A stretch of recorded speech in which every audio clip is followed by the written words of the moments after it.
Corona நோய் தொற்று பரவுகிறது, சட்டமன்ற கூட்டத்தை வேண்டாம் என்று மாண்புமிகு முதலமைச்சர் அவர்கள் இன்றைய முதலமைச்சர் அன்றைய எதிர்க்கட்சித் தலைவர் வலியுறுத்திய போது, கொரோனாவால் ஒரு உயிர் கூட தமிழகத்தில் மடியாது என்று அறைகோலிட்டார்.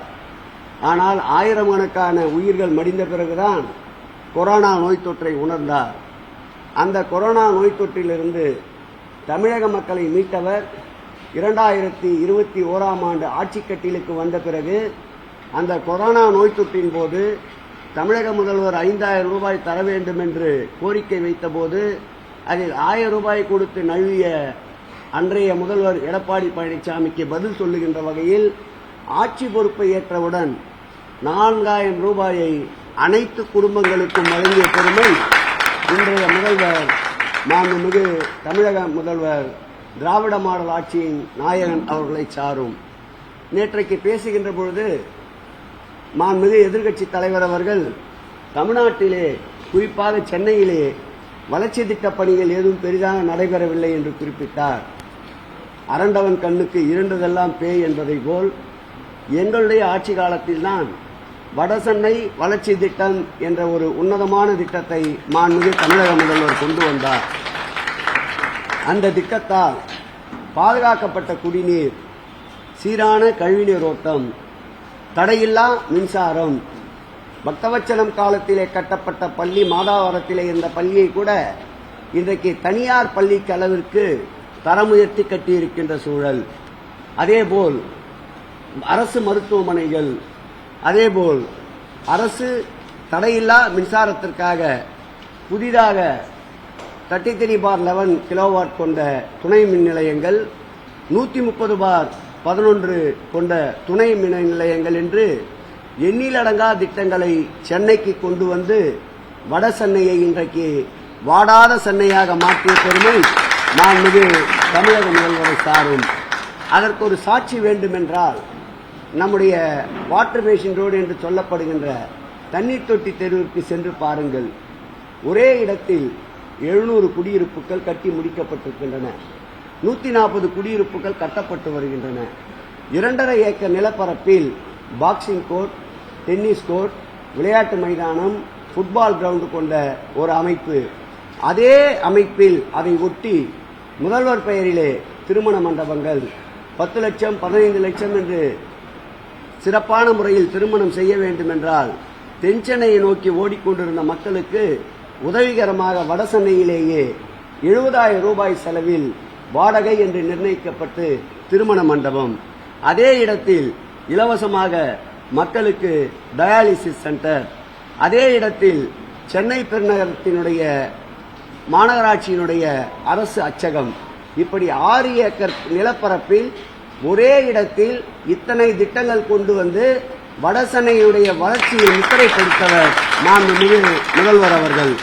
ஒன்றே ஒன்று குறிப்பிட்டு சொல்ல வேண்டும் என்றால், இந்த ஆட்சி ஏற்பட்ட பிறகு 1479 கிலோமீட்டர் அளவிற்கு மழைநீர் வடிகால்களை அமைத்திருக்கின்றோம்.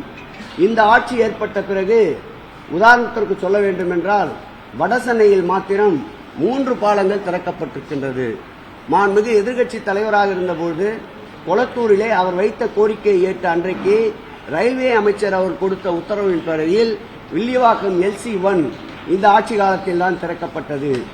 அதேபோல் நம்முடைய அருகிலே இருக்கின்ற 2B என்று சொல்லப்படுகின்ற நம்முடைய தண்டையார்பேட்டையிலே புதிய பாலம் இந்த ஆட்சியில் தான் துவங்கப்பட்டது.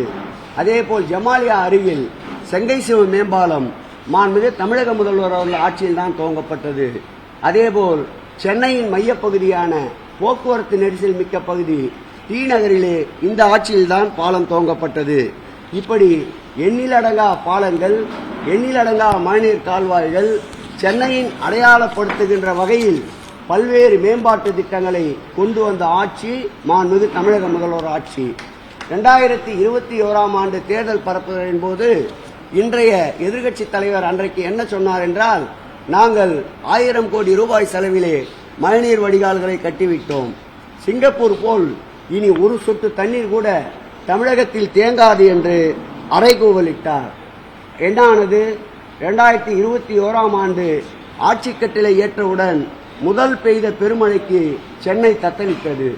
அடுத்தடுத்த ஆண்டுகளில் திருப்புகழ் என்ற ஒரு கமிட்டியை அமைத்து அவர்கள் கொடுத்த அனைத்து பரிந்துரைகளையும் ஏற்றி படிப்படியாக கட்டுமானங்களை, மழைநீர் கால்வாய்களை கட்டியதன் விளைவாக, குளங்கள், ஏரிகள் தூர்வாரப்பட்டதன் விளைவாக, அனைத்து கால்வாய்களும் தூர்வாரப்பட்டதன் விளைவாக, நிலத்தடி நீரை உயர்த்துகின்ற வகையில் புதிதாக குளங்களை ஏற்படுத்தியதன் விளைவாக பெருமழைக்கும் சென்னை தத்தளிக்கின்ற ஒரு சூழல் இல்லாமல் நிஜமான நிலையான ஒரு வாழ்வாதாரத்தை சென்னை மக்களுக்கு தந்தவர் மாண்புமிகு தமிழக முதல்வர் என்பதை இன்றைக்கு நான் சுட்டிக்காட்ட விரும்புகிறேன்.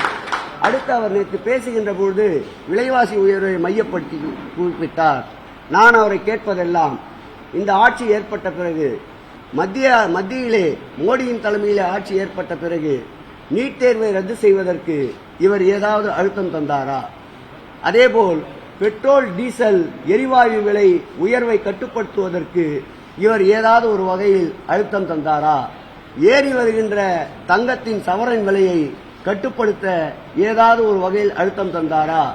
மத்திய சர்க்கார் உயர்த்தப்படுகின்ற விலை உயர்வுகளை கண்டு கொள்ளாமல் இங்கே தமிழகத்தில் இருக்கின்ற ஒரு சில சம்பவங்களை குறிப்பிட்டு விலைவாசி உயர்வை காரணம் காட்டுகிறார்.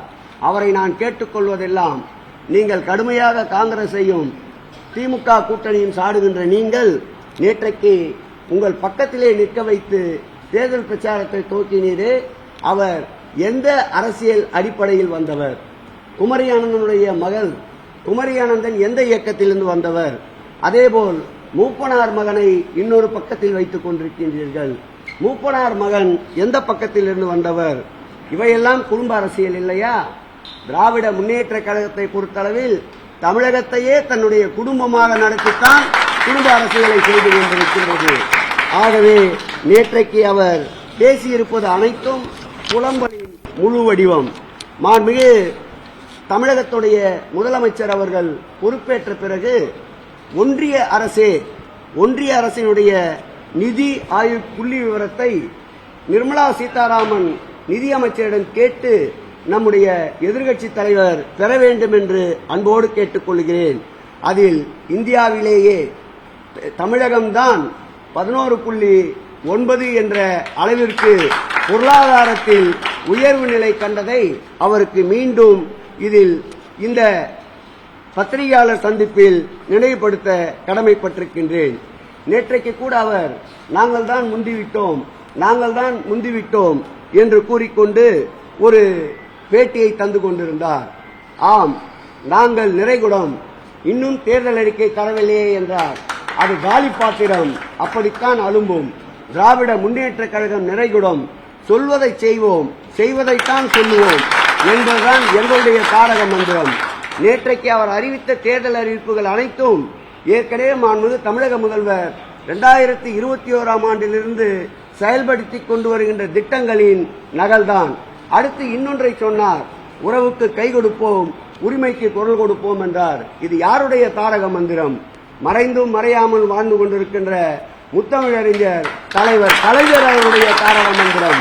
உறவுக்கு கை கொடுப்போம், உரிமைக்கு குரல் கொடுப்போம் என்று சொந்தமாக 4 வார்த்தையை கூட பயன்படுத்த திராணி இல்லாத, தெம்பில்லாத, வலுவில்லாத, எண்ணங்கள் வலுவில்லாத ஒருவர் இந்த தமிழகத்தினுடைய திராவிட மாடலுடைய நாயகனாக எதற்கும் அசைந்து கொடுக்காமல் உறவுக்கு கை கொடுப்போம், உரிமைக்கு குரல் கொடுப்போம் என்று ஒன்றியத்தை ஒற்றை மனிதனாக, இரும்பு மனிதனாக எதிர்த்துக் கொண்டிருக்கின்ற தமிழகத்தில் மீண்டும் திராவிட மாடலாட்சி 2.0 கவர்னர் மாளிகையிலே முத்துவேல் கருணாநிதி ஸ்டாலின் என்ற முழக்கம் நிச்சயம் முழக்கப்படும் என்பதை இந்த பத்திரிகையாளர் சந்திப்பில் தெரிவித்துக் கொள்கிறேன்.